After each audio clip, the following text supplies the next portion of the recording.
la agenda regional, creo, ¿no? Sí. Sin duda, la captura de este narcotraficante que en algún momento también se prestó para algún show mediático y también algún medio hizo de este personaje nefasto, porque nefasto lo es, se trata de un personaje nefasto, de un delincuente alto y jorobado. Bueno, en algún momento se convirtió en una especie de show mediático. Ahí lo están viendo en el lugar donde la justicia lo va a colocar, que es, bueno, ahí en ese momento ya capturado, con esposas, rumbo a lo que va a ser seguramente la continuidad de su vida en la cárcel, ¿no? Así veremos qué pasa, un accionar. Acá hay recordemos que a Marcet se le endilga la muerte de un fiscal paraguayo en Cartagena de Indias, en Colombia. Y acá en Uruguay no hay que irse muy lejos. El atentado se lo investiga por lo pronto por el atentado a la fiscal subrogante Mónica Ferrero y anteriormente a la sede de homicidios también. Claro. Y además de todo el primer comando brasileño también. Todo lo que implica inundar de cocaína en los mercados de la región, ¿no? Sí. Que de por sí tiene que ver con su accionar. Acá fue importante la coordinación de los servicios de inteligencia y de las policías, ¿no? Bolivia, Paraguay, alguna participación entiendo también del Uruguay. Lo dijo el ministro Negro, ¿no? Sí. Dijo en conferencia que Uruguay aportó los datos y todo el conocimiento que se tenía relacionado a dónde se encontraba el narcotraficante. Pero el que lo va a jugar es Estados Unidos. Sí. Exacto. No, además... y Bolivia tira cohete, ¿no? Con que Estados Unidos agarra este fardo. Jerarquías paraguayas en cuanto a la policía. Dice que si no había sido atrapado hasta el momento es porque siempre gozó de la protección de gente vinculada a la policía y al gobierno boliviano, que era lo que de alguna manera lo amparaban. Tuvo que aparecer una nueva... Aunque a la gente no le gusta, tuvo que aparecer Estados Unidos, la DEA, y chao, y lo atraparon. Si seguían los bolivianos y los paraguayos buscándolo, estábamos bueno, está bien. 10 años más. Da para largo porque con el mismo criterio o utilizando el mismo argumento se puede decir tenía que aparecer Estados Unidos para que cayera Maduro. Pero eso abre la puerta a discutir que otro país se meta en la soberanía de cada país. Te estoy hablando de esto. Está bien, pero digo, se puede extender la discusión a la injerencia de Estados Unidos ya que tocas país. el tema. Si no se metía a Estados Unidos, seguía Maduro, sin duda. Y bueno, está. No más preguntas, señor juez. No, está bien. Esa es una parte. La otra es, y vamos a dejar que Estados Unidos se meta y haga lo que le quiera. Bombardeaba y prácticamente aniquila a Irán. Irán seguía bombardeando. Y bueno, es una realidad. Está bien.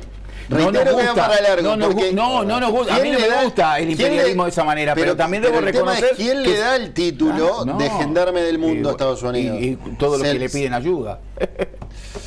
No sé, está bueno abrir para que ahora damos los números para que los televidentes... En la década del 70 también Estados Unidos apoyaba la dictadura del Cono Sur para ahuyentar el cuco marxista. Y claro. O se metió en el año 93 para derrocar a Pablo Escobar. Por ejemplo. Son cosas, por eso, son todas cosas distintas, todas injerencias. Todas injerencias, pero todas haciéndola buscar. Sí. Edgardo Ramos Verde, ¿cómo anda? ¿Cómo le va? El mundo está en llamas, el mundo está convulsionado realmente, porque además de todo lo que ustedes han dicho, que se anticiparon también, es que, por ejemplo, yo estoy siguiendo de cerca a los analistas internacionales sobre la guerra que hay en Irán. Uno escucha a los analistas argentinos y de acá de la región y le pinta una versión. Usted escucha a los españoles, y algunos analistas calificados, que hoy estoy escuchando sueco, noruego, y la historia es otra. O sea, para Trump la guerra se acaba dentro de 4 o 5 días y los iraníes están festejando de que le están derribando aviones. Vos sabés qué me pasa con uruguayos que viven en Estados Unidos. Y ellos me contaban, es increíble cómo nosotros nos enteramos de las atrocidades que de repente pasan en estos bombardeos en el Medio Oriente. Son imágenes que en Estados Unidos no se pasan. No, ¿qué se van a pasar? Entonces dice, me estoy enterando de lo que pasó del otro lado del mundo por las cadenas internacionales, porque en Estados Unidos no informan de eso. No, por eso uno tiene a veces que leer bien y no tomar partido, porque tiene que ser un veedor internacional. Pero bueno, eso en cuanto a un poco lo que ustedes titulaban. Nosotros tenemos en medio de un conflicto todavía de ADEOM con la Intendencia de Montevideo, que la verdad que todavía no tiene solución. No. Nosotros tenemos ahora un evento deportivo el domingo. Este domingo tenemos la segunda fecha, miren ustedes, la segunda fecha del campeonato más importante de toda la República. Bueno, seguramente contemos esta carrera así con el apoyo de los inspectores de tránsito. No fue así para Villa Española. Eso es la postal que van a ver el próximo domingo. Más de 1.600 personas van a estar decorando el único pueblo que tiene la capital del país, que es Santiago Vázquez. Correcto. Ahí está, que tiene Santiago Vázquez, tiene más o menos unos 1.500 habitantes. Nosotros vamos a duplicar la cantidad corriendo. Va a ser una verdadera fiesta, es un recorrido que sale enfrente ahí a Avenida La Balsa, donde está el puente, todo un collage espectacular. Vamos a tomar Luis Valleverres, vamos a ingresar al Parque Lecoq corriendo. Se ingresa y se vuelve. Es una carrera de 5 y 10 kilómetros, la segunda fecha del campeonato de la agrupación de atletas de Uruguay. Hoy estamos inscribiendo en el mercado agrícola de 19 a 21 horas y mañana sábado de 11 a 14 horas. Bien. Vamos a ver las vías de comunicación. Saben que en Facebook somos Buscadores TV. También lo somos en X. Nuestro canal de YouTube es Buscadores TV y nuestro Instagram es buscadores.tv. Y tenemos un WhatsApp, Bambi, por el cual los televidentes se pueden comunicar con nosotros. Sí, señor. Estamos hablando del 092 11 60 00 y también del 2010, teléfono legendario de Buscadores. Siempre el comentario con la palabra busca delante del mío. Vamos a ver cómo está la cotización de la moneda. Actualizamos la cotización de las principales monedas con Cambio Misiones. En la esquina más importante de la Ciudad Vieja, 25 de mayo y Misiones. Allá está nuestro amigo Tato y te hace el mejor cambio. Consulta al 2917-2917. Es temporada de mosquitos. Aparato para mosquitos Gimo. Sirve para recarga líquida y también sirve para pastillas. Tiene una llave interruptora con luz, o sea que lo dejas enchufado y después lo prendés de noche y lo apagás de mañana. El enchufe se puede rotar porque la botella siempre tiene que estar vertical. Si lo administras bien, la recarga te sirve hasta para 60 noches. Gimo no es solo insecticida, pero en insecticida es lo mejor. Gimo, calidad comprobada. Sí, señora, sí, porque tenés la posibilidad de tener el aparato Gimo, que sirve para personas alérgicas porque no tiene olor, y el espiral, que tiene un perfume de madera natural y dura hasta 8 horas. Nos informa el estado del tiempo. Tenemos 25 grados de temperatura. Bueno, para la semana que viene. 30 grados vamos a correr el domingo. Desde la semana que viene, sí, señor. 25 grados de temperatura, 66% el índice de la humedad, 15 kilómetros la visibilidad. Mañana vamos a tener 15 de mínima, 26 de máxima y el cielo va a estar nuboso a algo nuboso. Muy bien, vamos a ver, hábleme del Banco República, sí, señor, Nelson. Porque con Brow a mano, comercios, transformás tu celular en un post sin costos fijos. Cobra donde y cuando quieras. Registrate en eBrow y descargala. Brow a mano comercios. Si está a mano, es más fácil. Banco República, nuestro banco país. Ya se viene el primer entrevistado del día. Hoy vamos a tener dos: un intendente y un escritor, un autor, en este caso, que nos va a presentar un libro sobre tango. Eso más tarde.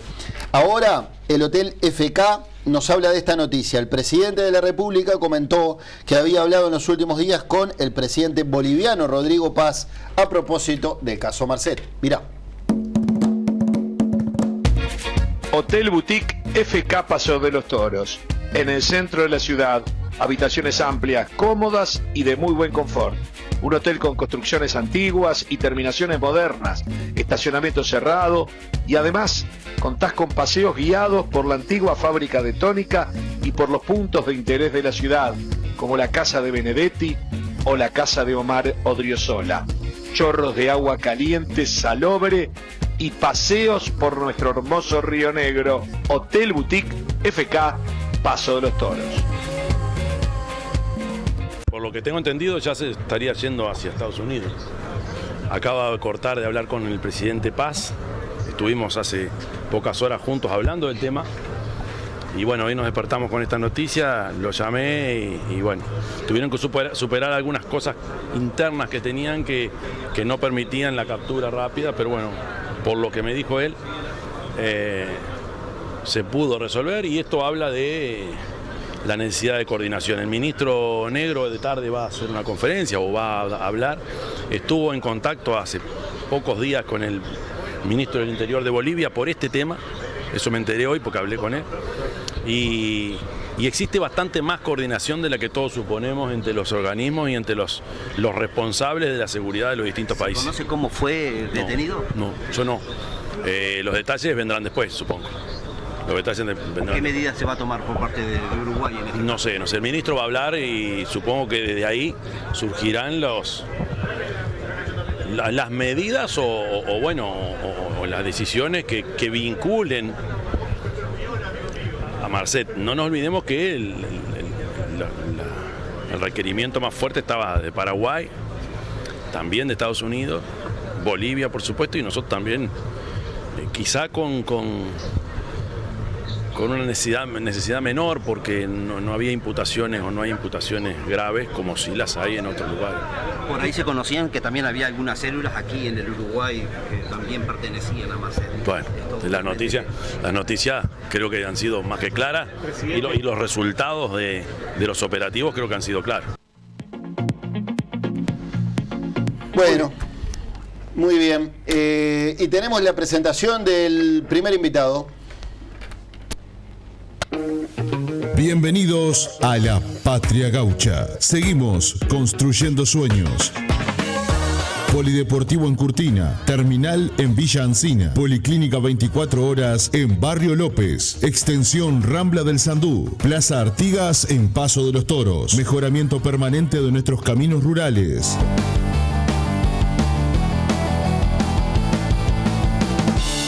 Obras a la vista, Intendencia de Tacuarembó. Sí, Bambi. Sí, señor, porque esta semana, aprovechá porque se termina. Yo sé que Susi Pecoy, por ejemplo, se va a la fiesta de la Patria Gaucha. Mirá vos. Sí, señor, porque... se va en su tordillo en el corcel blanco. Exactamente, todavía queda poco. La veo a Susi. Hasta el domingo, por lo que me han contado, ha sido realmente espectacular esta nueva edición de la Patria Gaucha allí en el departamento de Tacuarembó. Es verdad. Ahora sí, DT Mudanzas presenta la entrevista. La marca más elegida por los uruguayos para mudarse, todos los servicios en un solo lugar. DT Mudanzas, mudanzas, elevaciones, servicios para el hogar, armado, desarmado de muebles, desinstalación e instalación de artefactos y aires acondicionados. DT, todos los servicios en un solo lugar. Embalaje profesional, insumos para mudanzas en nuestra tienda. Metete en tt.com.uy o seguinos en Instagram, dt-mudanzas. DT Mudanza, Beto te soluciona todo. Muy bien, y ahí lo vemos, es un gusto entrevistar al intendente de Paysandú, también presidente del Congreso de Intendentes, el nacionalista Nicolás Olivera. ¿Cómo anda, Nicolás? ¿Cómo estamos? Buenas tardes, gusto en comunicación con ustedes desde la heroica. Está muy bien. ¿Cómo estamos de temperatura por ahí? Bien, ya, recontra agradable, te diría casi otoñal, la verdad que un día precioso ahí. Bien. Nicolás, estuviste en la capital en estos días, el pasado lunes, y te reuniste con la ministra de Industria, con Fernanda Cardona, a propósito de trasladarle a la ministra la situación acuciante por la que vive Paysandú, el litoral en general, en cuestión de empleo y de fábricas que han cerrado. Contame tú cómo fue esa reunión y qué respuestas obtuviste de Cardona. Sí, con la ministra de Industria, también estuvimos con la gente de OPP por los informes solidarios, pero puntualmente con la ministra de Industria fue con los 3 diputados del departamento de Paysandú, de los 3 partidos, con la Junta Departamental y sus 3 bancadas, mostrando un blindaje que tiene una preocupación, como bien decías, acuciante, que es la situación del empleo fundamentalmente vinculado a la industria, ¿no? Comienza en diciembre con declaraciones tanto de la ministra como de la presidenta de ANCAP en el Parlamento, en donde están hablando de cerrar algunos procesos productivos en Paysandú vinculados al cemento Portland, a la industria del Portland, y llevarlos para minas. Eso supondría obviamente una afectación en materia de empleo de gente, tanto en relación directa con ANCAP como tercerizados por ANCAP en el departamento.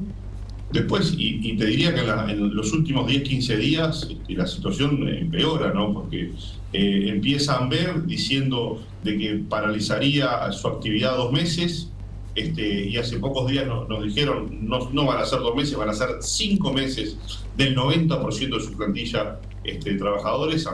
Estamos hablando de lo que era ex Norteña, ¿no? Donde se procesa malta, y después la situación del frigorífico Casablanca, que venía afectado con casi 200 personas en el seguro paro, pero unas 200 en actividad, y en donde la última semana el frigorífico tomó la decisión de mandar el 100% de su plantilla al seguro paro, paralizando la actividad. O sea, obviamente que estamos en situación de gravedad, ¿no? Acuciante, capaz de la palabra, donde ya no es una luz amarilla, es una luz naranja, ¿no? Bien, y por lo que pudimos leer en medios de prensa, la ministra te acercó una propuesta a ti y por tu intermedio al Congreso de Intendentes para avanzar en un acuerdo para que los gobiernos departamentales prioricen la compra de Portland producido por ANCAP. Y dijo Cardona que una medida de este tipo permitiría mejorar la ecuación económica del negocio estatal, bajo que hoy está en un proceso de reestructuración por sus niveles de pérdida. ¿Qué lectura hiciste tú de esta propuesta? Ese fue el 0,5% de la reunión, ¿no? O sea, imagínate que si vamos a hablar con la ministra, los 3 partidos políticos con representación en el departamento, haciéndole saber lo acuciante de la situación del Portland, de Ambev, de Fricasa y de la industria en general, porque hay otras industrias también comprometidas, y el resumen, no sé, capaz que la ministra quiso hacer énfasis en eso, pero si el resumen es ver cómo nos puede vender más Portland al Congreso de Intendentes o a las Intendencias, no, yo no resumiría así en la reunión. O sea, fue una cosa, un momento de una reunión. Me parece que el eje pasa por otro lado. ANCAP y el Portland no se va a salvar vendiéndole cemento a aquellas intendencias que capaz que hoy no compran. La intendencia Paysandú puntualmente compra cementos de ANCAP, aunque esté muy caro, esté por encima de los costos de otras marcas, pero no se salva así la industria del cemento, y menos se va a revertir una decisión que ANCAP dice no tenerla, pero evidentemente ya tienen tomada, que es achicar procesos y cerrar procesos en la planta de Paysandú y trasladarlos a Minas, entre otros, dicho por la propia presidenta de ANCAP. Creo que es la madre del borrego también. En diciembre pasado, una de las razones por las que ANCAP decide concentrar su actividad en Minas, entre otras, es porque Minas está más cerca de los altos centros de consumo o de los centros de consumo, que no es más ni menos que porque Minas está más cerca de Montevideo. Entonces, con eso se está sincerando un poco más que si está lejos de Montevideo, tu actividad es más inviable como industria, que también responde a por qué Ambev tiene problemas, a por qué otras industrias tienen problemas, no solo en Paysandú, sino en el resto del país también, al norte del Río Negro, ¿no? ¿Y hubo alguna otra propuesta o intento de ayudar de una forma más activa como representante del Estado, como secretaria de Estado, en ese diálogo? Bueno, a ver, ahí hay planteos concretos también de la industria de la malta, por ejemplo, el Ambev, de poder subir lo que es la devolución a las exportaciones. La ministra de Industria dijo haberle trasladado la inquietud y el planteo al ministro de Economía.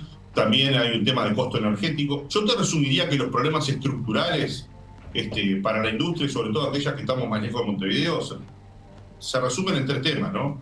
Es el tema energético, la energía es cara para producir. El tema logístico, cuanto más lejos estás del puerto, más inviable se hace porque los costos suman. Tiene que ver con algo energético también, por supuesto, que es el combustible. Y después el costo impositivo, o viéndolo del lado positivo, de qué forma vos incentivás desde lo impositivo a que empresas o industrias se radiquen en zonas menos favorables o con otras situaciones, ¿no? Con esas 3 cosas es que hablás de manera transversal y del tema estructural que tiene el problema de la industria nacional, ¿no? Bien. Me decías que también te reuniste con Rodrigo Arim, el titular de OPP, a propósito de los jornales solidarios. ¿Llegaron a algún acuerdo? Sí, ahí la verdad que en el Congreso último decidimos por unanimidad los 19 jefes comunales hacerle llegar al gobierno la necesidad de poder contar con un programa que está muy bien evaluado por todos los que tenemos que ver con él, que es esto de jornales solidarios, ahora se llama Uruguay Impulsa, y que, bueno, de las tantas ediciones se refrenda aquello que es como una grifa de campaña electoral, pero que se traduce en los hechos, que la mejor política social es el empleo, y evidentemente así es. acordamos que bueno, la prioridad de poder hacerlo en otoño. Estamos hablando en el entorno de unas 5.500 personas, 5.500 personas. Resta definir la extensión del programa en cuanto a cuánto tiempo lo podemos extender. Es un programa que se financia con recursos del gobierno nacional, con recursos de los gobiernos departamentales. Y bueno, y después la implementación, está bastante ágil porque hay experticia, ya hay memoria para poder hacerlo. Pero bueno, a nosotros realmente nos interesa poder hacerlo ahora a corto plazo, ya en otoño, ¿no? Bien, me voy un poquito más atrás, unos días más atrás, Nicolás, porque estuviste presente cuando disertó el presidente de la República en la Asamblea General el 1 de marzo, al cumplirse un año de gestión, cuando hizo una suerte de repaso somero y anunció medidas para el segundo año. ¿Con qué saldo te quedaste? ¿Gusto a poco o te dejó conforme? Yo creo que, a ver, me parece que son contestes varias opiniones a que no ha sido un año de enormes avances, ¿no? Y creo que el presidente se enfocó más en lo que viene que en lo que pasó. Y el presidente también nos pidió paciencia a los uruguayos. Y yo creo que en algunos temas los uruguayos podemos tener paciencia, en otros, que son los que venimos de hablar hace escasos segundos o minutos, capaz que ahí se complica más. Lamentablemente el tema del empleo, el tema del seguro paro, no es exclusivo de lo que venimos hablando de la situación del Paysandú, es algo que lamentablemente es transversal y está en varios lugares. Ese es un tema crucial, en donde es difícil pedirle paciencia a los uruguayos que les toca transitar por el tema del seguro paro o que esté en peligro su fuente laboral. Y después, bueno, anuncios que ojalá que a ver, nosotros queremos que le vaya bien al gobierno porque le va a ir bien a los uruguayos, ¿no? En ese sentido han habido buenos anuncios. Creo que un año en donde no hay grandes concreciones, obviamente el tema de la seguridad sigue acuciando, el tema de la salud mental, el tema de la pobreza infantil y el tema del empleo, que para mí son 4 grandes cosas que rápidamente deberíamos hincarle ya con soluciones. De hecho, yo a mi partido le propusimos desde nuestro sector de centro al directorio del Partido Nacional salir de lo que es la protesta, pasar a la propuesta, pedirle al directorio que con sus mejores hombres y mujeres también del partido tengamos capacidad propositiva para abordar los temas que más importan y dejarnos de novelas, de cosas que duran semanas o meses, a veces en la agenda de los políticos que no son la agenda de la gente en definitiva. Y después capaz que en el discurso del presidente, a ver, ya siendo un poquito más fino, me llamó la atención, por ejemplo, cómo no se mencionó, cómo no hubo una mención especial, por ejemplo, a la industria del hidrógeno verde, a GIFA, el proyecto que sería la inversión más grande en la historia del Uruguay. ¿Por qué razón no estuvo o fue parte de lo que el presidente tenía para decirnos a los uruguayos? Porque es algo que viene avanzando, pero bueno, después no mucho más, no voy a ser comentarista de lo que el presidente dijo. Bien. Compañeros. Nicolás, en esa línea de lo que estabas expresando respecto a esa intención del Partido Nacional que le propusiste de ser más propositivos y de repente, no sé si el tono es menos crítico o es otra cosa. Lo que estás impulsando, lo que está impulsando de centro, es una nueva mirada de lo que debe ser el papel de la oposición. Quiero decir, en ese sentido, ser más dialoguistas y menos destructivos desde la oposición hacia el gobierno, ¿va por ahí? Yo creo que hay lugar, yo nunca llamaría destructivo el tema, ¿no? Pero yo creo que no podemos quedar en nuestro partido, que va a cumplir 190 años de historia, de vida este año, que está cumpliendo. No puede quedar solamente rehén de una de sus realidades. ¿Y por qué digo de una de sus realidades? Porque si bien en octubre y noviembre del año 2024 la gente dijo quiero que ustedes sean oposición porque prefiero a otros como gobierno, y ser oposición supone estar alerta, estar atento, tener el ojo un poco más entrenado para detectar si el otro se equivoca, hacerle ver el error, advertirlo. Pero también en mayo del 2025 la gente dijo: queremos que el Partido Nacional sea gobierno en 14 intendencias y en 96 municipios. O sea, si ves al Uruguay desde el punto de vista de kilómetros cuadrados, de metros cuadrados de territorio, el Partido Nacional termina gobernando en la inmensa mayoría del territorio uruguayo. Y ahí, ¿cuál es nuestra misión? Y nuestra misión es nuestra misión es encontrarnos todos los días con un problema distinto y ver cómo lo resolvemos. te podrás imaginar que ni la agenda del intendente Olivera, de Esquerra, Ana Ventaverri en San José o de Abella en Maldonado, es ver en qué se equivoca el gobierno para salir a hablar. No, nosotros tenemos problemas de todos los días.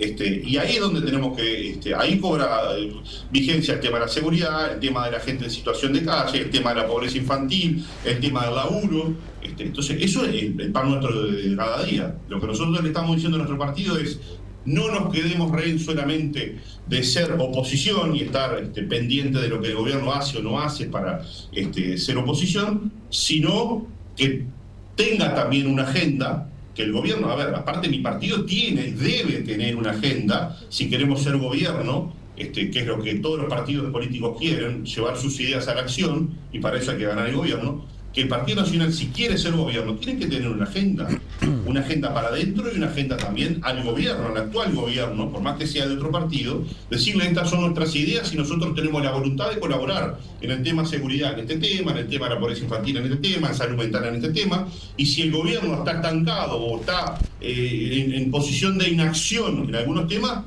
seamos nosotros que lo ayudemos también para avanzar. Porque tampoco esto se trata de estar cada 5 años esperando que el otro se equivoque para ver si te toca a vos dentro de 5 años y ver qué haces. Intendente, buenas tardes. Con referencia a lo que usted estaba diciendo, usted desde hace mucho tiempo, y ya creo que hace un par de años, usted ya viene mostrando dentro de la interna del Partido Nacional una postura distinta, una postura de consenso, una postura de mano tendida, como siempre los blancos lo han referenciado, pero no siempre se ha aplicado. Sin embargo, el gobierno nacional perdió. Usted fue crítico también en lo que acaba de decir, ¿no?, con referencia a que no hay que oponerse. Sin embargo, no hay que oponerse todo el tiempo, sino que hay que colaborar. Sin embargo, este periodo de gobierno, el año que ha tenido Yamandú, es el récord absoluto de llamados a sala, de interpelaciones y todas esas cuestiones que seguramente busquen desgastar al gobierno. Pero por otro lado también el gobierno ha heredado algunas cuestiones que vienen del gobierno pasado. Por no ir muy lejos, el caso Cardama, un exministro que dice que deberían poner en el código de proceso la figura del tonto o el idiota o el no sé, esas cuestiones, pero que en realidad a la opinión pública no. Y hasta el déficit fiscal. Y hasta el déficit fiscal también. Pero sin embargo, usted habla en su departamento del problema que tiene con el empleo. Y es claro. Y se refleja además. Pero sin embargo, en este discurso que el presidente de la República ha expresado, hay una cantidad de datos que creo que no le han llegado a la ciudadanía, y yo no sé si han llegado también allí a su departamento. 26.000 más empleos creados, 5% más de exportaciones, han disminuido todos los delitos, ¿verdad?, siguiendo una tendencia, una política de Estado, al cual estuvo acá el ministro Martinelli, y le reconocimos que había hecho una muy buena gestión en su último año de gobierno. Sin embargo, una cantidad con las becas Butiá, en fin, los bonos de vuelta a clase. ¿Usted cree que eso no le está llegando a la población? Por eso hay una apatía entre el militante y la fuerza de gobierno, pero también el militante hacia la oposición. ¿Usted no cree que se ha desgastado todo esto de que todo lo que pasa es criticable y hay varias escuelas? Mire, yo lo que veo es que a veces la agenda está comprometida con cosas que no le importan a otros que no sean los que ponen ese tema o quieren poner ese tema en la agenda, ¿no? Caso Cardama, por ejemplo. La novela Cardama, por ejemplo. Haga una compulsa ustedes tienen cómo hacerlo. A ver, a la gente de todos los días que sale a laburar, que lleva a la gurisa a la escuela, que tiene los problemas de laburo, pregunte a quién le importa el tema. O sea, es una novela que le importa.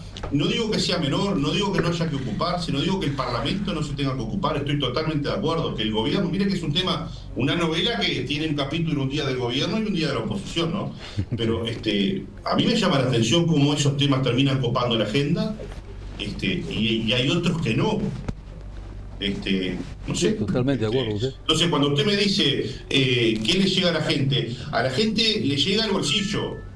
A la gente le llega el tema de si está seguro o no está seguro en su barrio. El que la está pasando mal, le llega a ver cuándo va a dejar de pasarla mal. O sea, ya está. O sea, mire, y esto no es demagogia, lo que estoy diciendo es el pan nuestro de todos los días, de todos los intendentes, de los 19. Desde Vergara, Leñani, el Colorado Sander y los otros blancos. O sea, me da la sensación que Hay gente que tiene un divorcio de la agenda política de la agenda que la gente tiene todos los días, ¿no? Es cierto.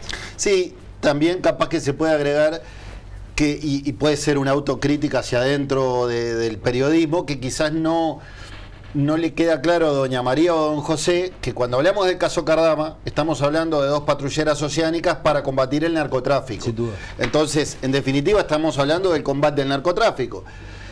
Digamos, es importante, pero entiendo también tu punto de que a la gente lo que le importa es el bolsillo, si llega a fin de mes, si tiene laburo. Perdóname, pero el debate no fue por ahí. Bueno, sí, sobre la conveniencia o no. O sea, es más, te diría que en eso el gobierno y la oposición están de acuerdo. Hay consenso. Es lo único que están de acuerdo, en que hay que tener las patrulleras oceánicas. Todo lo otro responde a la novela. Sí, sí. Entonces, darle bombo y darle manija a la novela esa, cuando creo que hay otros temas también, o sea, Sánchez sale a hablar de la participación del ahorro nacional en las empresas públicas, que fue una cosa que dijo en una radio, yo qué sé. Ya ahora todo el mundo sale a convocarlo al Parlamento, pum, pam.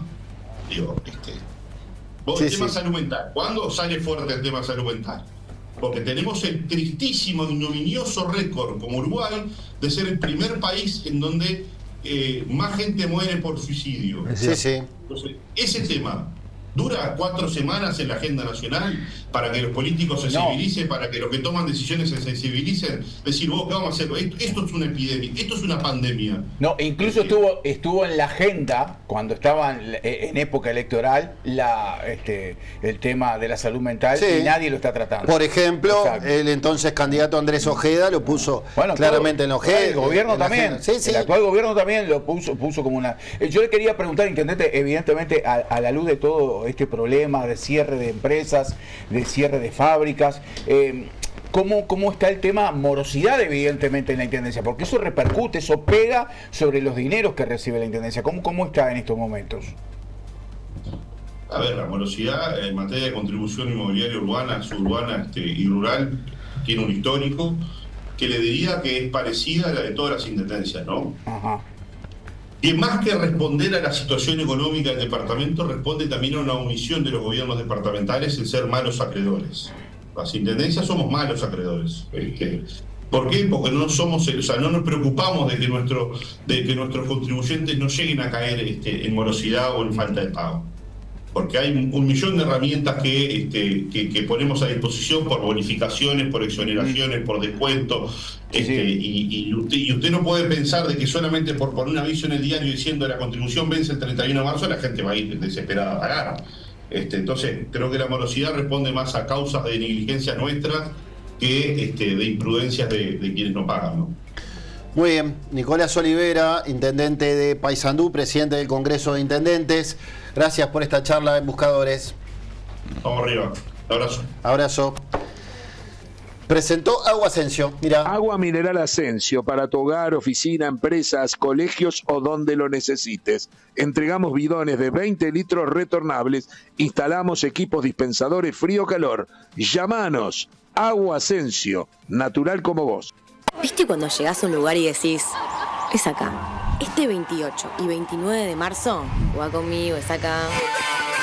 Vuelve la fiesta de la cerveza artesanal de Parque del Plata. Tocan en vivo Trotsky Vengarán, Vanessa Britos, E.T. y los Problems, Lu Ferreira, Ruperto Rock and Roll, Canto al Alma, Cana, Paluto, DJ Paola Dalto, Se armó Cocoa, La Penúltima, Sucia Esquina, La Dosis, Alias Tuc y los Niños Eternos, Juan Mariño, Almísticas, DJ Bebe, Malmambo Salsa Band y Llamó la Raque.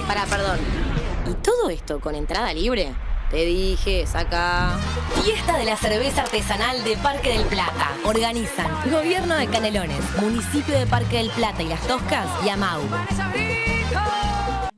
Hola, soy Patti, del Tarot de Patti, y hace más de 30 años que acompaño a personas que buscan respuestas reales y no promesas vacías. En mis lecturas trabajamos amor, caminos, bloqueos, decisiones y procesos personales, siempre desde una mirada seria, profesional y espiritual. Las consultas son personalizadas, con cita previa y tienen un costo, porque es un trabajo profundo y respetuoso. Si sentís que es el momento de entender, de ordenar y de avanzar en tu destino y en tu vida, escribime hoy. El tarot de Patti. Cuando tu alma pregunta, el tarot te responde.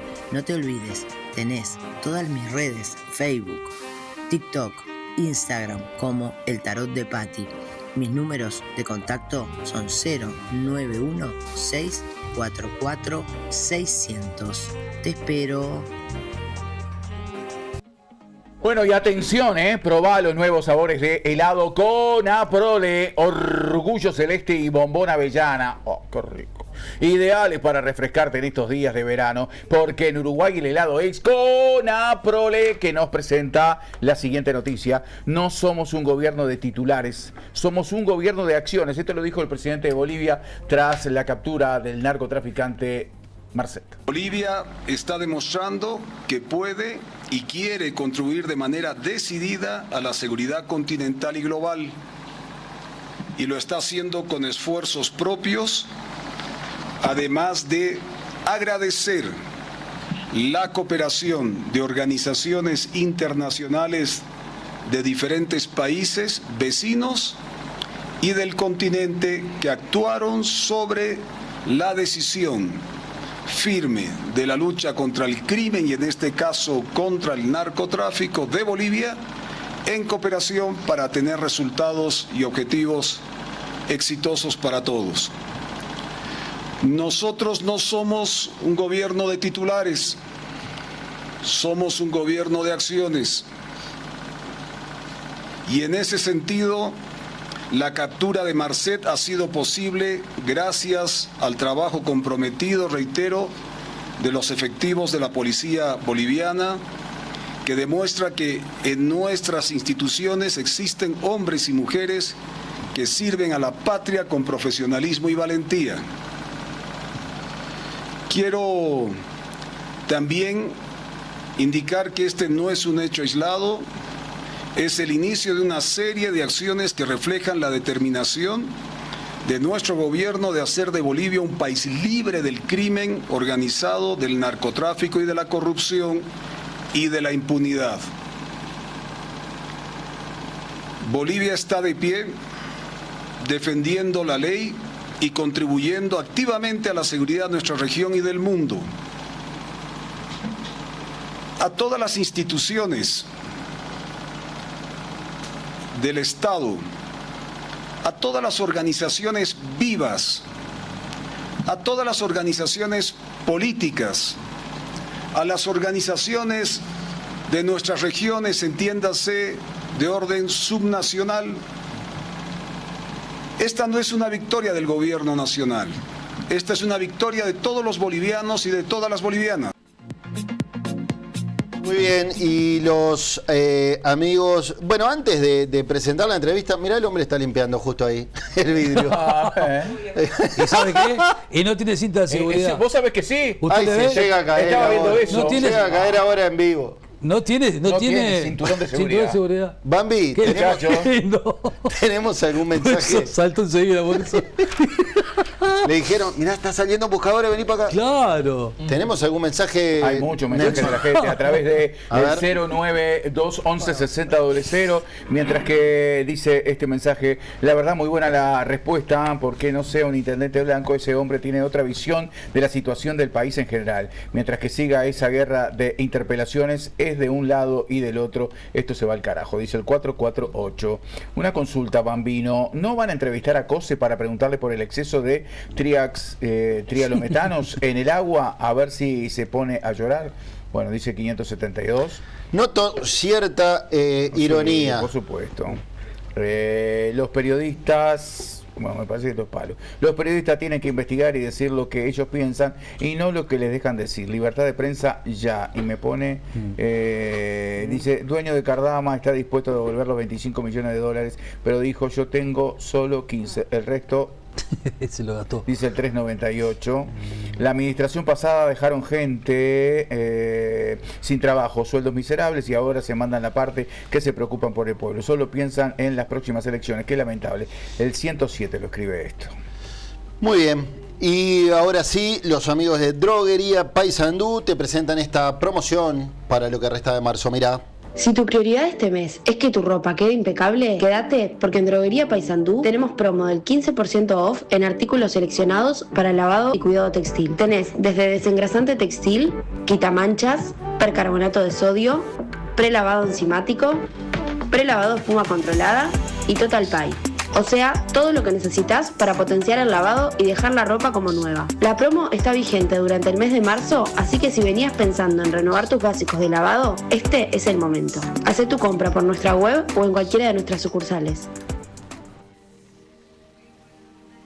Muy bien, vamos a presentar a el periodista cultural Hugo Omar Letieri, autor de este libro, Tango de ayer y de siempre, una recorrida histórico-musical del género típico rioplatense, que ya tiene un par de años, ¿no, Hugo? Buenas tardes. Buenas tardes a todos y a toda la audiencia. Sí, tiene exactamente un poquito más de un par de años. ¿Cómo le ha ido? Bueno, bien, relativamente bien para lo que es un libro para un sector del mercado, digamos. Claro, es como un libro de nicho, pero me resultó como enciclopédico, ¿no? Porque repasa década a década, repasa cantantes, pero también compositores, directores de orquesta, no solo uruguayos, también argentinos. Para quienes están incursionando en el tango, y hay una frase que siempre recuerdo: el tango te espera, ¿no? Porque a los jóvenes tal vez les suene música de viejo. En mi caso soy amante del tango porque mis viejos siempre lo fueron y me crié los sábados a la noche mirando a Soldán en Grandes Valores del Tango. ¿Cómo nace este libro? Bueno, este libro nace de mis inquietudes, de un gusto personal, obviamente, de toda la vida, porque yo de chico estudié música y estudié, digamos, en un ambiente muy marcado por escuchar tango. Y uno de mis profesores fue Rolando Gavioli, que era el hermano de Romeo Gavioli. Romeo Gavioli, a quien le dedicas unas páginas. Exactamente, que era un famoso... Ahí está. Un famoso bandoneonista, el hermano, que además estuvo con la orquesta de Pedro Laurens. Entonces, claro, el repertorio que yo hacía, los instrumentos que tocaba en ese momento, era básicamente tanguero. Y bueno, obviamente después con los años uno le gustan otro tipo de cosas, como es lógico, ¿no? Yo soy de la generación de los Beatles, de los Rolling Stones, que también me gusta muchísimo todo eso. Pero por los 30 años como que volví a la fuente, volví a las raíces y empecé a escuchar cada vez más. Y con los años se me ocurrió hacer un libro sobre el tango, que lo empecé a escribir, que me llevó bastante tiempo. ¿Cuánto? Y me llevó más de 3 años. Porque tuve que leer mucho y juntar mucho material. Y aparte yo siempre fui a conferencias de especialistas, siempre estuve en el tema. Y bueno, coleccionando también discos y demás. Claro. Y con el paso del tiempo, fruto de una cantidad de influencias, dije, bueno, voy a escribir algo, voy a escribir una especie de libro que resuma la historia del tango clásico, sobre todo para las generaciones intermedias y jóvenes. Y quizá también para algún veterano que también lo quiera tener más ordenado. Claro, claro. Pero yo observé como que había una carencia, o sea que pasando los años se diluía mucho la cultura del tango. Quiero ir a eso, porque me da la impresión que cuando en los años en los que me crié, en los años 80, estaba mucho más presente el tango, más impregnado en la cultura nacional, y si nos vamos unos años atrás aún más. Y como que hoy, en la tercera década del siglo XXI, el tango es una cosa como de viejos, con cada vez menos lugares. Eso es algo que he hablado con cantantes de tango. Sí, por supuesto. Sí, acá en Uruguay. Acá en Uruguay, en Argentina no. Sin duda. Y tenés múltiples opciones para ver, no solo cantantes, espectáculos de tango con parejas, con una escenografía. De hecho, han hecho su fuerte turístico, es el tango. Claro. Pero acá en Uruguay, hablando con Nelson Pino, con Ricardo Olivera, me decían, hay 1 o 2 lugares, a ver, Funfun, algún lugar más y poca cosa. Algo en el interior o algo específico para turistas, pero como que conforme ha pasado el tiempo, hemos perdido cultura tanguera. ¿Hay algo de eso? Claro. Y bueno, en realidad hay mucho de eso, porque no hay que olvidar que el tango es patrimonio cultural intangible de la humanidad de 2 ciudades, de Buenos Aires y de Montevideo. O sea, y que de hecho me decían ellos, nació acá. por la UNESCO. Digo, creció mucho más en Buenos Aires, pero ellos me decían, el tango nació acá en Uruguay. Bueno, en parte sí, eso es una discusión Sí, ya. capaz que hay más de una biblioteca. Bueno, hay más bibliotecas, pero lo importante es que evidentemente con el paso de los años se fue diluyendo. Y si bien entiendo que acá hay un apoyo oficial, en algunos ministerios, en algunas actividades, no falta más apoyo para el desarrollo del tango. Y no estamos, estamos dejando pasar una oportunidad grande, porque se puede crear una gran industria cultural acá, o pequeña industria cultural, más chica obviamente que la Argentina, pero a escala que pero sea a escala útil. nuestra puede ser muy importante. Yo hace 3 años estuve, por razones de viaje, estuve en Lisboa, fui a Portugal, y hay un barrio de Lisboa que está todo dedicado con pequeños lugares donde se hace el fado, que es la música tradicional de ellos. Claro. Porque eso es una falsa contradicción, o sea, pensar que es música de antes o música, no, es música. Es música. Es música y además es representativa de una cultura, de toda una época.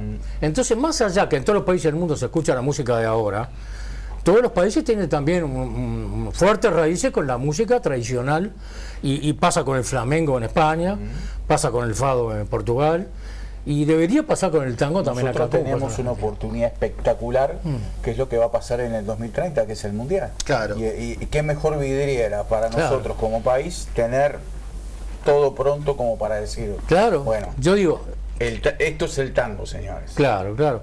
Yo digo, ¿qué pasaría si en lugar de 2 o 3 lugarcitos que hay ahora para ver tango, el clásico de Funfún, a un espectáculo cada tanto en el Solís, a un bolichito chico, hubiera toda una zona donde hubieran 4, 6, 10 un circuito de 10 opciones para escucharlo?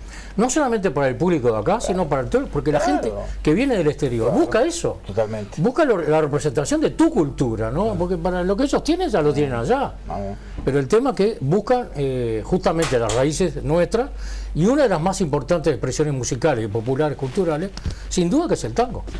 Más allá que existan otras, como la murga, como el candombe, como el folclore. Pero el tango está ahí y por algo es patrimonio cultural de la humanidad. Antes estaba el mercado de la abundancia en ese circuito con Joven Tango, que es de... Bueno, estaba así hace unos años, pero bueno, hubo una reestructura allí. Al final creo que está ahora... Sí, cerrado, ¿no? Esto está cerrado. Y Joven Tango existe como institución cultural, pero a una cuadra de ahí, 1 cuadra y media. Sigue funcionando, sí, pero no en ese lugar original. Lo que pasa es que tiene que haber en esto una colaboración y un acuerdo público-privado. Claro. Estas son cosas muy importantes. Por lo menos que el Estado, no sé, por ejemplo, el Ministerio de Educación y Cultura promueva el tango como bandera nacional. Claro, claro. Hay algo, sí, pero no es suficiente, ¿no? Y a nivel privado pasa lo mismo, porque también las empresas grandes privadas no apuestan al tango. Ahora, ellos dirán, lógico, lo hacen por razones económicas, porque es público chico. ¿Sí? Pero ¿qué pasa? En la medida que va creciendo y hay apoyo oficial, ese mercado se puede ir ampliando muchísimo. Claro. Y tenemos un producto de exportación cultural, como pasa en todas las grandes ciudades del mundo. Y bueno, eso me parece que está pendiente, ¿no? Se baja uno de estos cruceros, por ejemplo, y encuentra que hay un circuito que al mediodía tiene espectáculo de tango. Claro, no solo cantantes, sino bailación. Sí, músicos. Nunca pasa de moda. Yo recuerdo una entrevista que le habían hecho al polaco Goyeneche, que es mi preferido. Y él decía, un día un muchacho joven que tenía 20 y poquitos años, dice, me estaba haciendo la nota y me dice, ¿qué, Goyeneche? A mí no me gusta el tango, a mí me gusta el rock. Entonces Goyeneche le dice, vos sos joven, dice, viví y vas a ver que te va a gustar el tango. Bueno, es similar a lo que yo decía, ¿no? Que el tango te espera, que en algún momento te va a gustar. Exactamente. ¿Tenés un top 5? Porque, a ver, le cuento a los que están del otro lado, el libro repasa década a década y pasa por hombres, después se detienen las mujeres, habla de compositores, habla de intérpretes, habla de directores de orquesta. Si te digo tus 5 preferidos, exponentes del tango, de todas las disciplinas. Del tango rioplatense. O cantantes. Vamos a empezar por los cantantes y después seguimos por orquesta. Capaz. Puedes arrancar por Gardel o por D'Arienzo, como quieras. Gardel obviamente tiene que estar, Julio Sosa, por supuesto, el polaco Goyeneche, es inolvidable. Y bueno, yo tengo preferencia por algunos cantores de la década del 40, que fue la época de oro del tango. Sí. Por es ejemplo, donde más te tenés de él. Sí, porque fue la época donde digamos, el tango llegó al apogeo. Post-Gardel, ¿no? Sí, post-Gardel. Sí, era la época de las grandes orquestas. Claro, la de Troilo. Las grandes orquestas, lo que yo llamo en el libro, las 7 grandes orquestas escuelas de la época del tango, fueron orquestas que marcaron todas las posteriores. Y yo diría también de esa época otro cantor, por lo menos para mí muy bueno, Floreal Ruiz. Sí, el Tata Ruiz. Y bueno, hay muchísimo, ¿no? Alberto Podestá, puede haber muchísimo para mencionar, ¿no? Pero ¿cuántos jóvenes han escuchado hablar de Floreal Ruiz, por ejemplo? Sí, o de Gavioli, o de Moré. O del propio Enrique Campos, que era uruguayo. O sea, hubieron muchos uruguayos que triunfaron en la vecina orilla, ¿no? Lo que pasa es que también... No solo Julio Sosa. Claro, sí, no. En mi época, yo tengo 60. Lo que pasa es que van las épocas, yo qué sé... había información de tango. Hoy no tenés un programa como Grandes Valores del Tango. Y ahí iban todos. Claro. Ahí iban todos. Sí, yo creo que los mejores estaban ahí. Sí. Y ahora no hay algo que difunda el tango. No hay un programa, no hay nada, ni siquiera en streaming, no hay nada.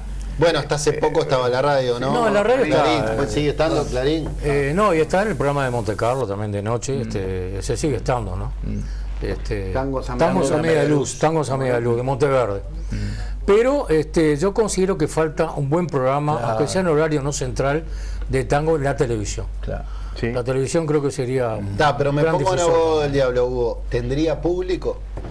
Porque los canales también son una empresa, dice, pero me va a ver la gente, van a pautar los auspiciantes. Yo veo que hay, si nadie lo ve, los auspiciantes no pautan, no funciona. Perdóname, yo veo que hay orquestas jóvenes, integradas por jóvenes, y veo que hay cantantes de tango jóvenes. Hay mucho. Bueno, démosle la chance. Y hay una cuestión ahí es una discusión más de fondo, pero le cabe la responsabilidad ahí al tema de los medios públicos. Los medios públicos podrían tener un espacio para el folclore uruguayo, que es en este caso el tango como una de las expresiones, como puede ser la murga, como puede ser el candombe, como puede ser el candombe, sin necesidad de que eso tenga rating, por una cuestión de política cultural. Sí, de divulgación, claro. Si se trata del canal del Estado, sí. En las radios públicas lo tienen.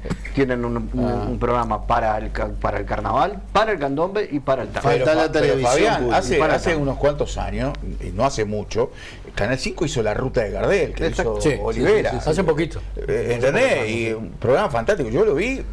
Me pareció un programa fantástico con mucho testimonio. A los medios públicos le corresponde hacer cosas que de repente a los privados no, porque no miden, porque no venden. No, claro. Eso puede ser una gran herramienta. Además, al principio tienen las cosas. Porque por algo, después con el tiempo, por algo las milongas, que son los bailes de tango, va muchísima gente. Hay un público muy grande, hay joven también. Sí, claro. Va muchísima gente a aprender a bailar. La milonga quizá, bajo el influjo de Citarrosa, logró pero yo la milonga en el sentido de las milongas en los lugares donde se aprende y se baila tango. No la milonga como ritmo. Claro. La milonga como lugar donde se baila tango, se aprende. Hay mucha gente va a aprender a bailar. Y eso es una demostración de que el público joven, cuando le das elementos que le gustan, lo sigue. ¿Y qué pasa con el tango joven, con el tango más fusión? Voy a hablar, el ejemplo de repente más comercial es el de Bajo Fondo, ¿no? Bueno, que le incorporó al tango otros sonidos, pero hay otras expresiones. ¿Son bien valoradas por el público más tradicional eso? Yo creo que, es una expresión más. Esto tiene que ser muy diverso. No podemos difundir solamente el tango tradicional. Las expresiones nuevas también hay que difundirlas. Como Bajo Fondo y todo lo que se parezca. Que además ha versionado clásicos, ¿no? Sí, por supuesto que Perfume, por ejemplo. Claro, es una gran vertiente del tango. Y como hizo Piazzolla en su momento, hace 50 años. Yo pensaba en Piazzolla, que fue el que revolucionó el tango, ¿no? Y mezcló el tango tradicional con... También incomodó, pisó callos. Y bueno, pero no hay más remedio que hacerlo. No, yo soy un gran fan de Piazzolla. Sí, por eso. Indudablemente que mezcló, digamos, la raíz tradicional que él tuvo también del tango, porque él fue arreglador de Troilo varios años. Aparte de eso, influyó el jazz. Influyó la música clásica que él estudió con Langer, con la francesa, en París, ¿no? El periodo que estuvo allá. Y entonces, producto de esa fusión, él hizo esa cosa maravillosa, esa música, que es la que representa Río de la Plata en los años 70. Uno escucha esa música de Piazzolla y se remonta y parece la ciudad es nuestra en esos años, ¿no? Y vos parecía, y en aquel momento supongo habrán dicho, se terminó el tango tradicional, ahora lo nuevo es esto, y sin embargo no, si fusionó. Existe Piazzolla, pero también sigue existiendo la gente que le gusta Troilo, que le gusta D'Arienzo. Hay público para todo, ¿no? Porque en las milongas, por ejemplo, se escuchan muchas de las orquestas que yo estoy hablando de la década del 40 y algunas de ahora que son rítmicas, que son ideales para bailar, con diferentes tonalidades, ¿no? Sí. Porque es muy diferente Pugliese que Di Sarli, que Arienzo, o que Fresedo, o que Troilo, o que Canaro. Pero también... Canaro, otro uruguayo. Otro uruguayo, Canaro, sí. Una historia impresionante. Mato Rodríguez, podría seguir. Bueno, Gerardo Mato Rodríguez, por supuesto, Alberto Mastra, bueno, Julio Sosa, José Razano. Sí, por supuesto, sí, muchísimos, ¿no? Olga de Grossi. Está bueno, pero ahí Elsa Morán. Más contra acá. Sí, bueno, sí, de los tradicionales, bueno, Gerardo Mato Rodríguez, por supuesto, ¿no? Hay muchísimos, un 20%. Se calcula de los tangos más importantes y el repertorio general, un 20% son orientales. Mirá vos. Son uruguayos. Incluyendo el tango más reversionado en la historia. Incluyendo la comparsita. Como la comparsita. Que es el tango que tiene miles de versiones en todo el mundo. Sí, sí. Ustedes saben que después de Yesterday es, seguro, de los Beatles, es la música más versionada del mundo. Sí, la comparsita es la segunda. Es verdad. Sí, será importante eso. Lo tenemos nosotros y no lo valoramos. No. ¿Verdad? No lo valoramos.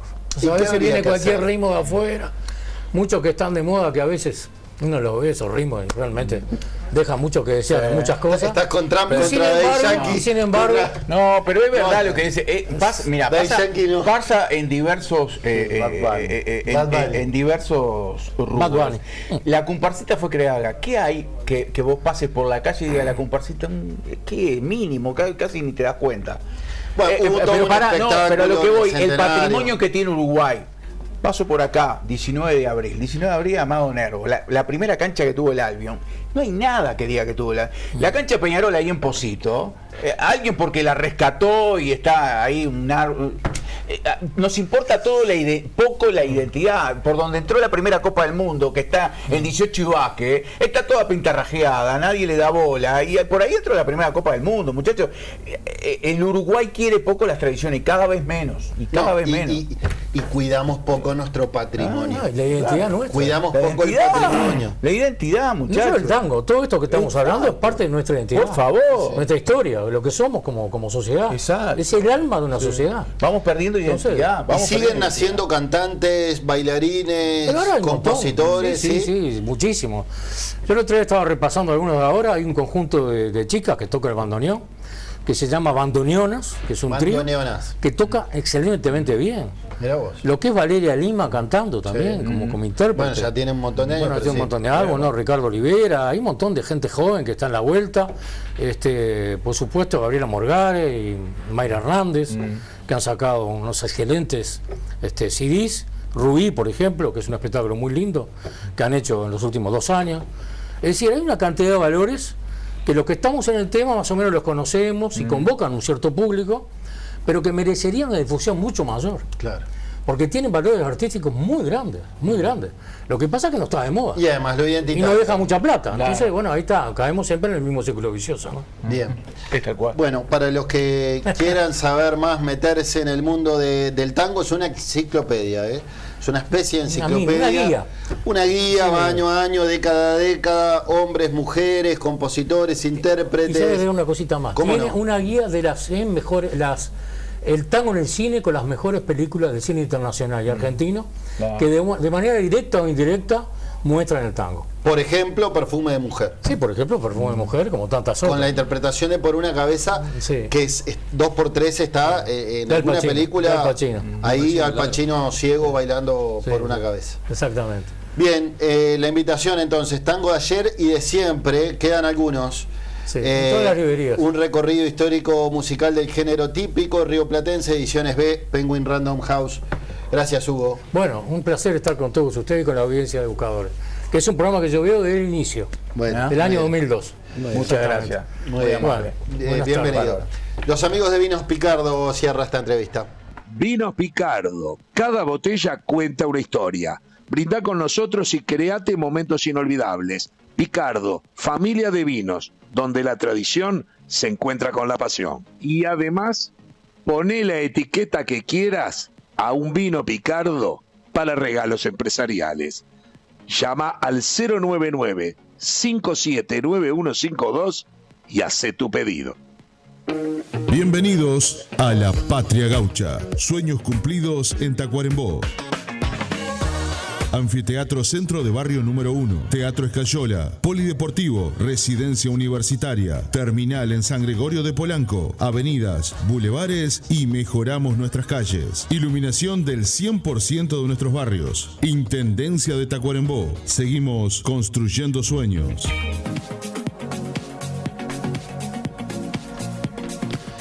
Muy bien, vamos a esta noticia. Mira, bajó a la mitad las reservas de agua en el embalse de Paso Severino. Los efectos de la sequía son monitoreados por OCE. La represa de Paso Severino es la principal fuente de agua dulce de OCE. Sin déficit hídrico, registra aproximadamente unos 67 millones de metros cúbicos. El último reporte de OCE, cerrado el jueves, indica que las reservas son de poco más de 33 millones y medio. Se trata entonces de la mitad. Además, en ese informe se señala que el agua alcanza los 33,32 metros, cuando el nivel de rebalse es de 36 metros.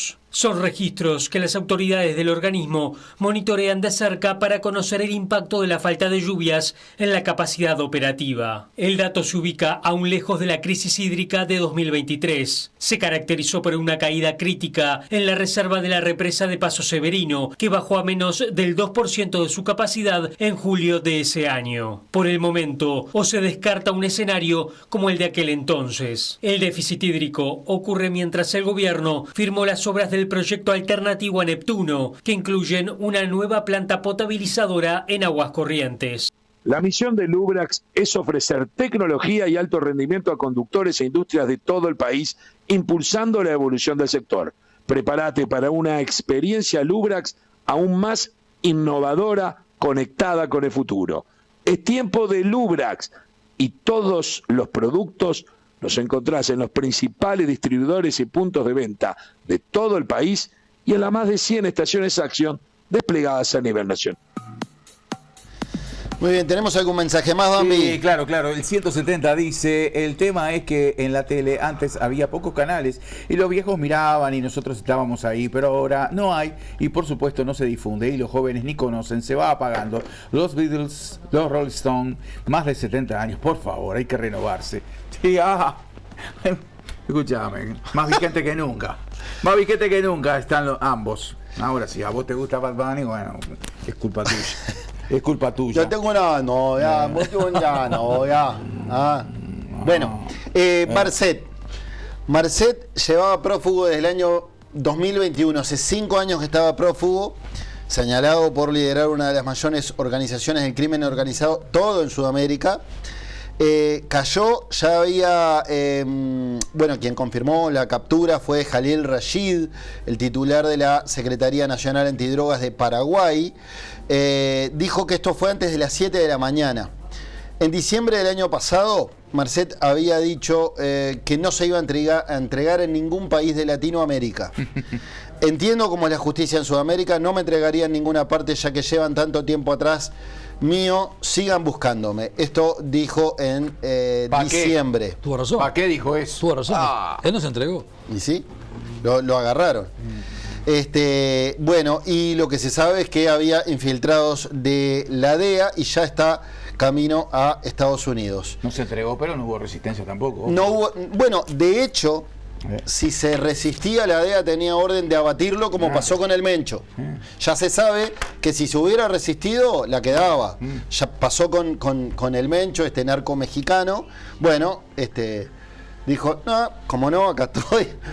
¿Y cuál es la pregunta ahora? Yo tengo una pregunta. A ver. ¿Va a hablar o no va a hablar Marcet? Bueno, habrá investigaciones, ¿no? Yo creo que hay muchos en varios países que están temblando. Yo digo una cosa. ¿Sabes una cosa? Cayó Marcet y ahora no va a decir, bueno, está todo bien, yo estoy adentro. Pero les quería contar hace unos años que 2 puntos. ¿Sabes una cosa? Que caiga este. ¿Sabes una cosa? Todos hablan. De hecho, porque incluso hay programas en Colombia y todo, todos los narcos que cayeron previo a Pablo Escobar, todos confesaron, todos están libres en Colombia ahora. Y tenían condenas de 40, 50 y hasta cadena perpetua. Carlos Laer, por ejemplo, antes de Escobar, el máximo, Y ahora habla y canta todo y la voy a picar libre. Pero perdón, cuentan sus historias para series. No, pero además está libre porque cantaron, porque vendieron y hablando ahora de eso, está libre. Hablando de Netflix, serie de Netflix, Astesiano vendió también sus derechos y ayer dijo lo que le habían pagado para... Y eso que no tienen mucho para contar. Pero hace rato que no sé en qué estará eso. $350.000 de prima. Mira. Para contar su historia, pero el expresidente de Honduras también estuvo procesado y preso. Le dieron 40 años y lo indultó Trump. Ahora en Disney Plus, y con esto me voy a Tomás, se viene la serie del hijo de Escobar. Ajá. Creo que se llama Pablo. No, Pablo no. Pablo es el padre. Bueno, lo cierto es que él ya había publicado dos libros. Ahora, en base a sus libros, sale una serie en Disney Plus. Acá en Buscadores, hacíamos Buscadores en BTV, estuvo él y la madre, los dos le hicimos notas, estuvieron sentados en Buscadores. Yo lo escuché en una un libro que había escrito cuando la vino esposa acá, de Pablo Escobar. Cuando vino acá dio una conferencia previa a un documental y estuve allí. Vamos a escuchar a nuestro columnista internacional, el señor Tomás Friedman. ¿Cómo andas, Tomás?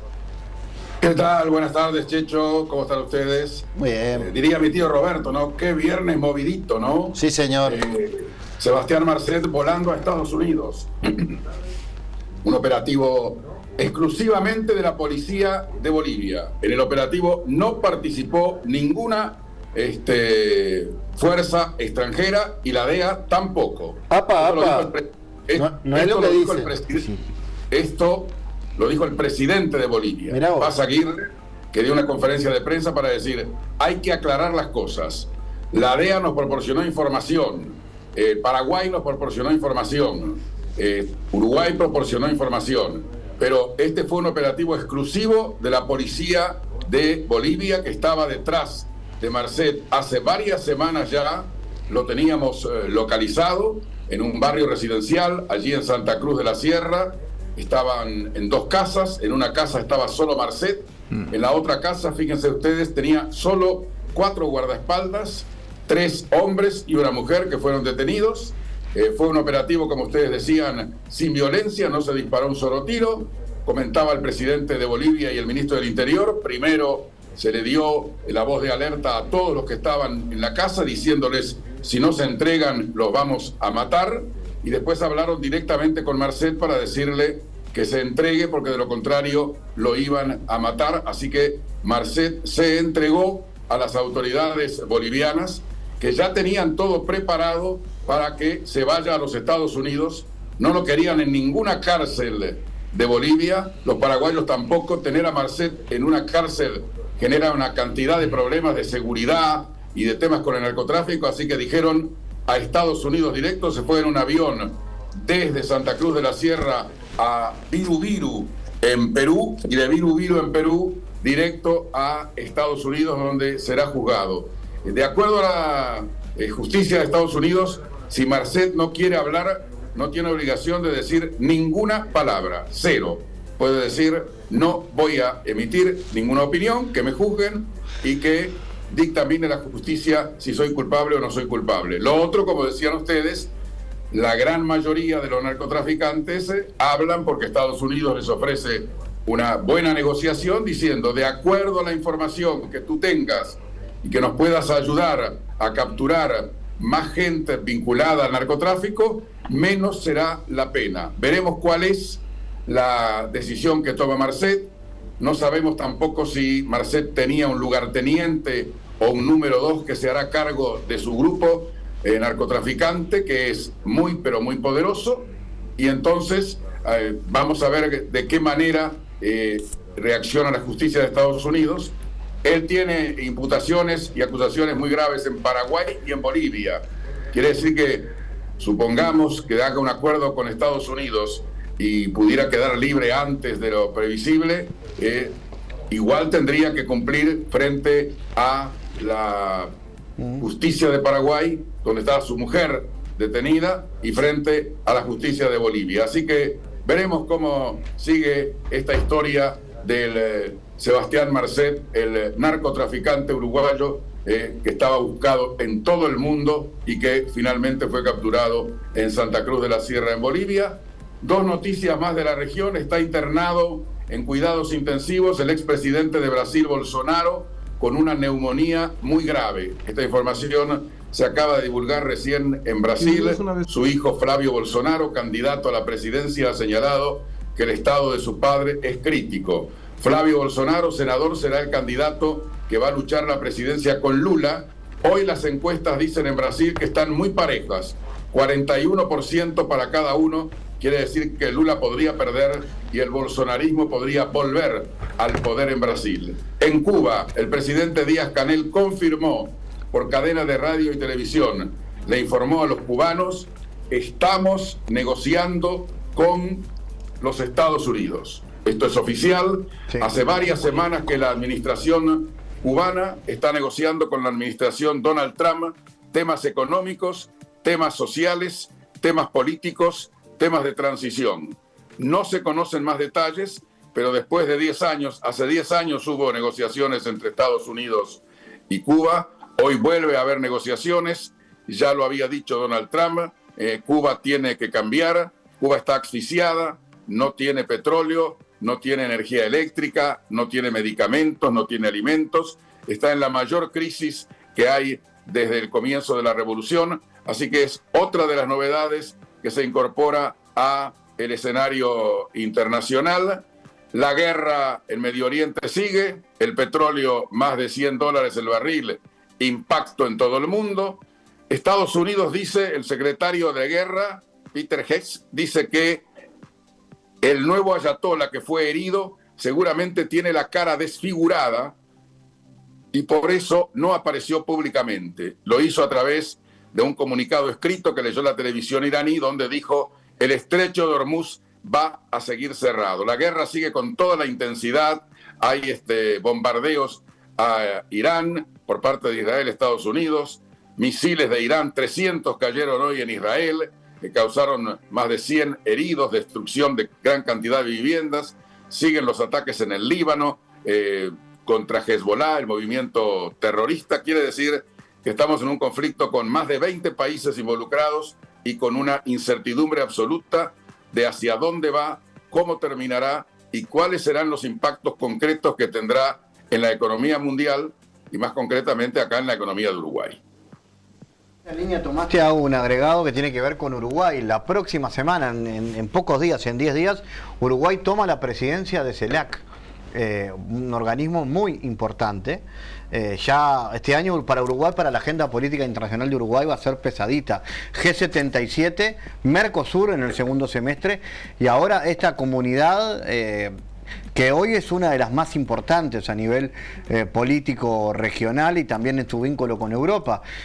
Se va a tener que meter dentro del chiquitito que es Uruguay, va a empezar a aparecer en estos debates. Por ejemplo, ¿qué pasa con una nueva Cuba que ha tenido un papel nada menor en CELAC, ¿no? Con un Uruguay llevando las riendas de este organismo?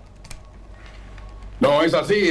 Además, fíjate, esta presidencia uruguaya de la CELAC va a incluir una cumbre iberoamericana, es decir, una cumbre de alto nivel con España y Portugal, y no se descarta también una cumbre CELAC, Unión Europea. Como tú decís, país pequeño, protagonista, tendría que jugar muy bien Uruguay la posibilidad de estar en una situación interesante en el escenario internacional y volver a marcar lo que es la historia y la marca de Uruguay en los temas internacionales, en los conflictos, en la mediación, en la negociación, en los derechos humanos, en la democracia, en fin. Veremos, le espera una tarea muy importante a la Cancillería uruguaya a prepararse para esta reunión que va a ser la reunión de la CELAC con además la reunión con la cumbre iberoamericana y con la cumbre con los países europeos. Próximo viaje, Checho, del presidente Orsi a tomar la presidencia de CELAC será en Colombia el próximo 20 de marzo. Bien. Te quiere hacer una pregunta, Edgardo. Tomás, me quedó el otro día la duda y quedó cortada la respuesta. Viendo este conflicto que hay entre Estados Unidos, Irán y bueno, otras potencias, ¿verdad? Los analistas internacionales tienen una versión muy distinta a la que tiene el presidente de Estados Unidos. ¿Cuál es tu opinión al respecto? Mirá, querido Edgardo, en las guerras nadie dice la verdad. De verdad. Entonces, es muy difícil, cada analista saca las conclusiones de acuerdo a las informaciones, al análisis, a lo que pueda tener.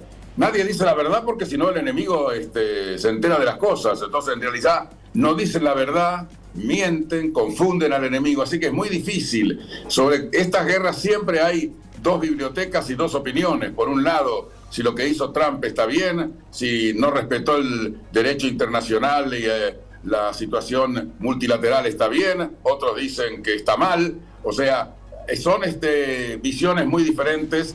Las actitudes de Trump son muy complicadas porque Trump dice un día una cosa, otro día dice otra. Es muy contradictorio. Fíjate, Tomás, que hace 3 días Infantino habló con Trump sobre esta situación y Trump le dijo que vengan. Estados Unidos les garantiza la seguridad a toda la delegación. 24 horas después Trump dice no, mejor que no vengan por seguridad. ¿Entendés lo que? Y después vino la respuesta de Irán ayer a última hora, que le dijo no es Estados Unidos quien va a decidir si Irán va a estar en el Mundial o no. Ahora, ¿es de prever de que se baje alguna otra selección, además de la iraní? No creo. No. Fíjate cómo vos decís, bien Bambino, es como decís vos. Sí.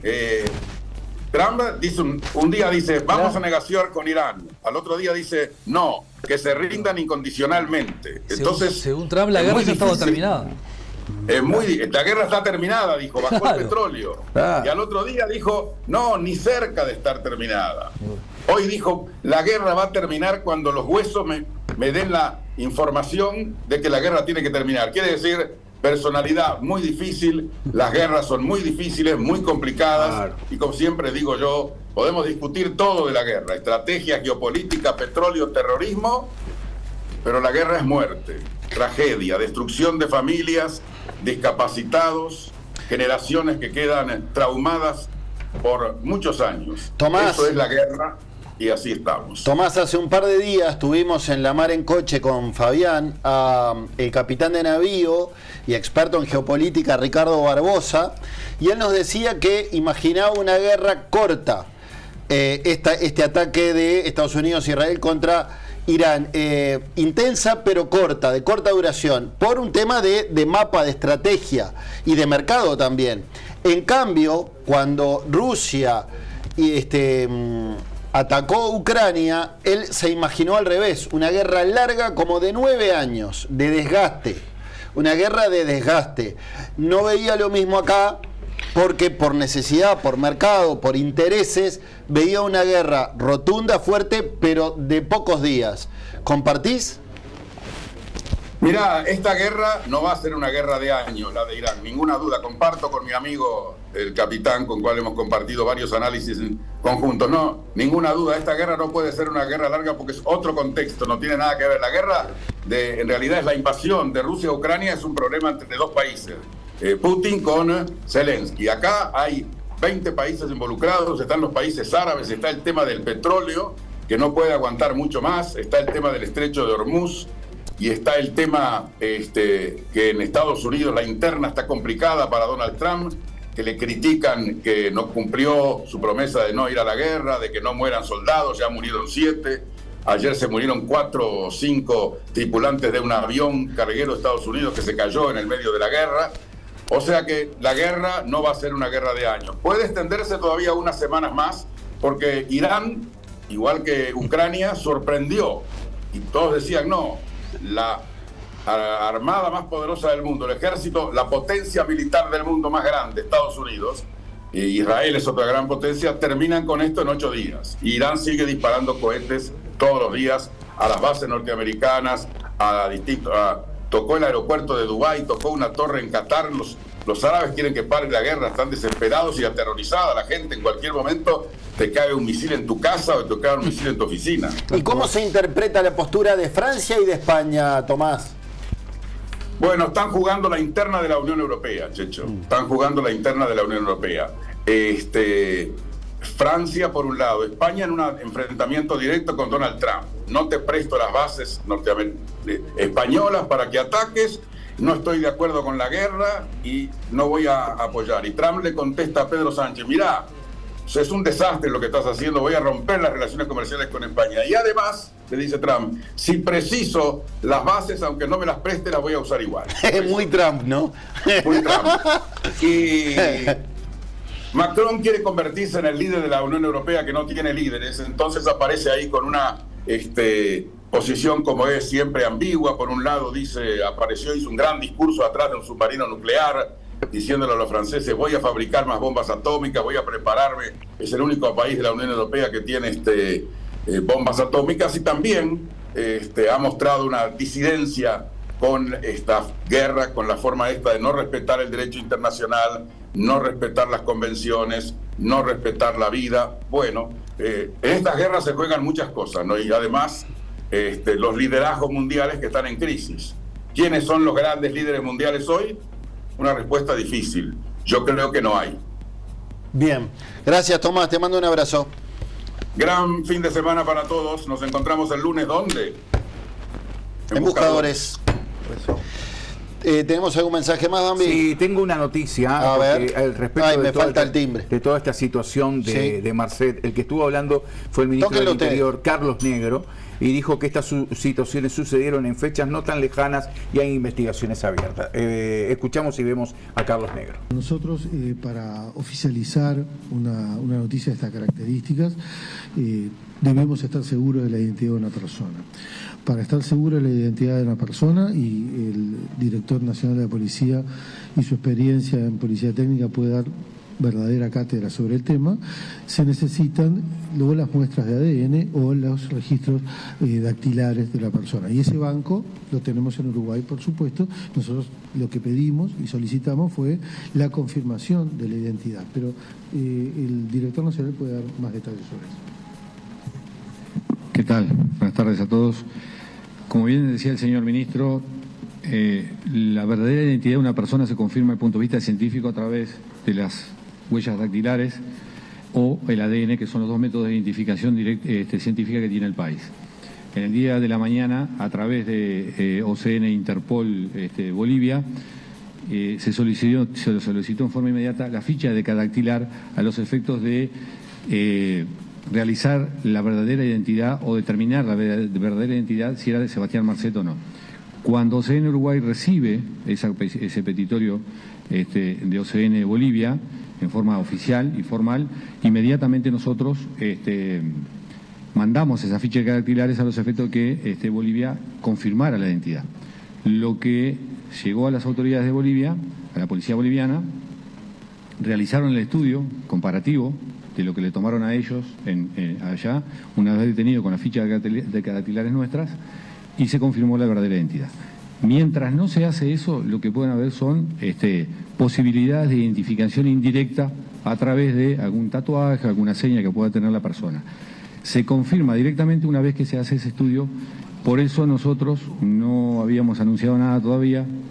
Como autoridad que somos, tenemos que tener la certeza del punto de vista técnico y científico para confirmar la identidad, y una vez que se confirmó, Bolivia nos informa y nosotros hoy estamos dando esa confirmación del punto de vista técnico y científico, que no queda dudas de que es la persona a la cual estamos hablando. Muy bien, ahora sí, ¿tenemos algún mensaje, Bambi? Sí, claro, mensajes a través del 092-116000. Chicos, que Marcet lo van a matar en la cárcel para que no hable, va a ser así. Después lo dan como que se suicidó. Dice el 169, que se llama Lu. Después, hola, veo que les interesa más Marcet que el escritor que presentó su libro de tango. Apenas 15 minutos en un tema cultural. como 15 minutos? Pero además no fueron 15 minutos. Primero fue más, segundo, si no hacemos la nota, porque no hacemos, la hicimos porque quisimos hacerla. Pero además, hicimos una nota de más de 15 minutos. Cada uno de nosotros demostró interés en la temática. Creo que creo que el escritor además se sintió cómodo porque lo dijo. Cómodo. Entonces digo, no seas malo. Te agrego, Bambi, un libro que no es nuevo, pero que es de hace 2 años, pero que, a ver, voy a contar la cocina. Yo lo estaba leyendo, lo arrobé en un posteo de Instagram. Él me escribe y me dice, estoy a las órdenes para entrevista en algún otro lugar. Digo, dale, si estás a las órdenes, le hacemos nota. Entonces dice, hola, veo que les interesa más Marcet que el escritor que presentó su libro de tango. Apenas unos 15 minutos de un tema cultural que nos atañe a todos los tangueros. Y no, la droga siempre va a vender más que la cultura. Ese programa cambió para mal, con todo respeto. Bueno. La verdad, estás en este tema, estás completamente Pero equivocado. De todos modos, lo importante es que sos el dueño del control remoto. elegí qué es lo que... No, claro. yo no quiero que te vayas, yo quiero que te quedes, pero quiero que recapacites. Que lo que escribiste no está bien. Fueron más de 15 minutos. Cada uno de nosotros participó y se interesó en el tema. Pero reitero, no te vayas, no quiero que te vayas. No agarres el control remoto, quédate con nosotros. Bambi, la mejor señal es que quisimos entrevistar a un autor de un libro que no acaba de salir, que tiene 2 años, porque quisimos hablar de la temática. Además se presta porque es viernes, ¿no? Aparte el escritor, que solemos traer autores de libros. El escritor dijo que nos miraba desde el 2002. Sí, señor. Así que desde el primer año de Buscadores. TT, que no es Custarón, sino que escribe desde el 192, dice: jajaja, negro pretende llevarse la cocarda con la captura de Marcet. Bueno, vieron que Martinelli, leíamos el tuit al comienzo del programa, no lo mencionaba. Hablé con el ministro del Interior de Paraguay, de Bolivia, nunca mencionó a Negro. Y Negro dice: nosotros también pasamos información. Pero el propio presidente boliviano hasta le saca crédito a la DEA. Nos pasaron la información, pero el crédito es todo nuestro. Y está bien, en definitiva ellos lo agarraron y se sacaron un problema encima que vaya para Estados Unidos. El titular debería ser: la DEA rescató a Marcet. Vamos, chiques, ¿es en serio? Dice el 461. No creo que lo traten bien. Que se llama José, ¿eh? Yo no creo que lo traten bien. A ver. ¿Qué es eso? Perdón. Me muero. ¿Por qué yo estoy de blanco? Está pálido, ¿eh? ¿Por qué yo estoy todo blanco? La cara blanca tengo. Me encantó. Tengo toda la cara blanca. Te falta tomar un poco de sol, Chicho. Sí. ¿Sabés que estoy muy pálido? Y Edgardo está triste. Está un poco amargado. Edgardo está como triste. Pará que no tengo tantas canas. Tamara, no tengo tantas canas. El único contento es Fabián. Lo bueno es que me respetó el pañuelito. Qué crao. No, es que la ropa es la nuestra. La ropa es la nuestra, la que tenemos, ¿no ves? Estoy reflexivo. Pero Edgardo está batido. A mí me pusieron la boca como un buzón. A meter las cartas ahí. Bueno, bien, de esta forma, con un toque de humor, nos vamos a la pausa. Ya venimos.